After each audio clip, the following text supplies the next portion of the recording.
Hello, and welcome back to Bedtime Stories with Vice Vice Baby, where we will continue our journey with Uncle Wiggily. Story 11, Uncle Wiggily and the Church Bell. "Here's a package for you, Mr. Longears," said Nurse Jane Fuzzy Wuzzy, the muskrat lady housekeeper, as she entered the dining room of the hollow stump bungalow, where the rabbit gentleman was eating his breakfast right after supper, the next day, of course. "A package for me? How nice!" exclaimed Uncle Wiggily. "Let me see. What day is it?" "I don't see that it makes any difference," spoke Nurse Jane. "A package is a package any day."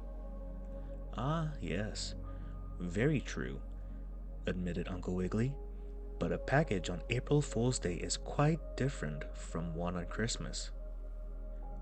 "So it is," said the muskrat lady with a laugh. "But, as it happens, this is not April Fool's Day."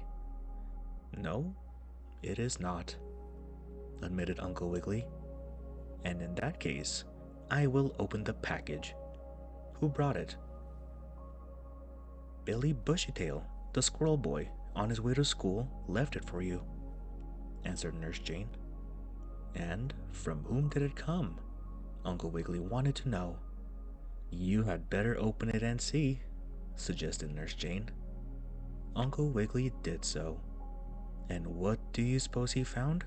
Why, in the package was a lovely chocolate cake, with coconut on top, and a yellow carrot in the middle. And there was a card from which was written, "From the Scrump, who used to be a flump, to dear Uncle Wiggily." "Ah!" exclaimed the old gentleman rabbit. "This is very nice. I'm glad I helped change the flump into a scrump." "I told you that story on the page before this, you remember. The flump was a curious, sad, sort of a mixed up animal, but when Uncle Wiggily fixed her smoky chimney, the flump turned into a scrump, which is short for scrumptious, and scrumptious means lovely. My, that is good chocolate cake," said the gentleman rabbit, passing Nurse Jane a large slice. "Just give it away to the animal children when they come home from school." "That's just like you," cried the muskrat lady, "giving away everything you get. Why don't you eat it yourself?" "I had rather see others eat it," replied Uncle Wiggily. "And I might say that if you feel yourself turning into a flump, just start giving things away, or making others happy, and you'll become a scrump right away. And it's much nicer to be a scrump than a flump." "Where are you going?" asked Nurse Jane, as Uncle Wiggily got up from the table. "Out for a ride in my airship," replied the rabbit gentleman.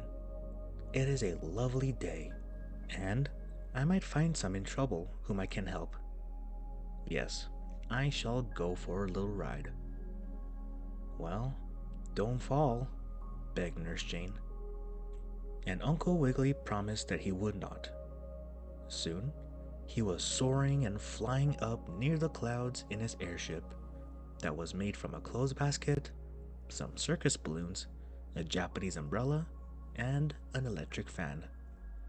Pretty soon, in a little while, not so very long, Uncle Wiggily heard, down on the earth, someone saying most sadly, "Oh dear, now I am in trouble." "My, I wonder if that's Tom, the grocery cat, who has another broken basket?" said Uncle Wiggily to himself.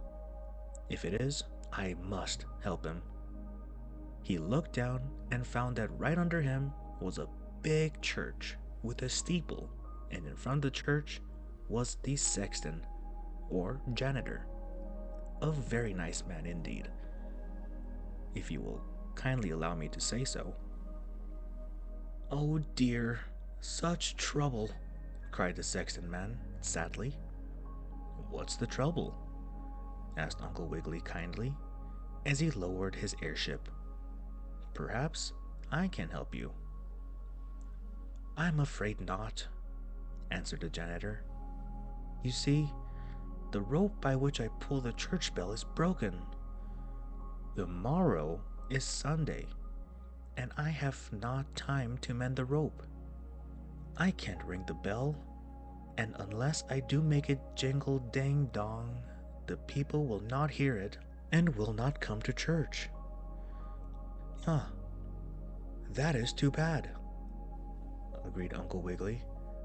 "For going to church does everyone good. But won't they come even if the bell doesn't ring?"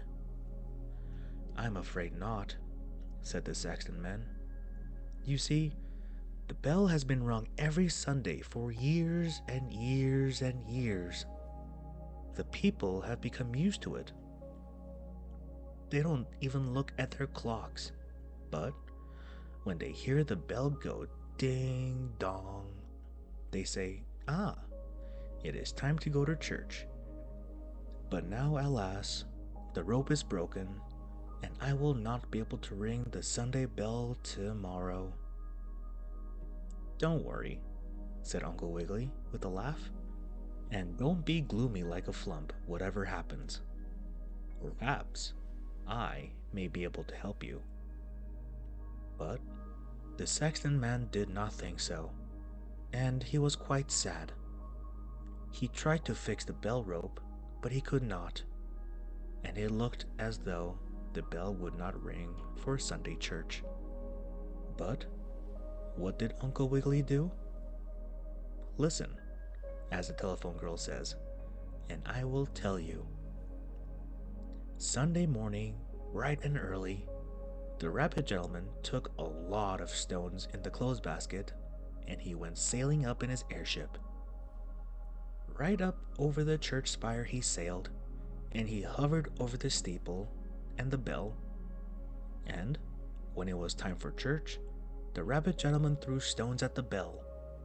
And as he was a great shot, he hit it every time. Crank went the stone on the bell, and the bell went ding dong, ding dong, slowly and solemn like.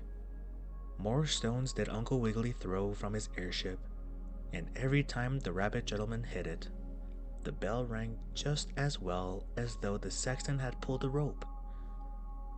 "Ah!" cried all the people. "There goes the bell. It is time for church." So they went, and were not late. But they were much surprised when they saw Uncle Wiggily in his airship throwing stones at the bell to ring it. And when all the people were in their seats, Uncle Wiggily didn't have to ring the bell anymore. He came down out of his airship and went to church himself, and everybody was happy. And the sexton was most especially thankful to the rabbit gentleman. So, that's all for now, if you please. But next, if my typewriter doesn't go in swimming and gets its hair ribbon all wet so it's as crinkly as a corkscrew, I'll tell you about Uncle Wiggily and the dollhouse. Thank you for tuning in to this episode of Bedtime Stories with Vice Vice Baby. I hope you all have a good night and sweet dreams.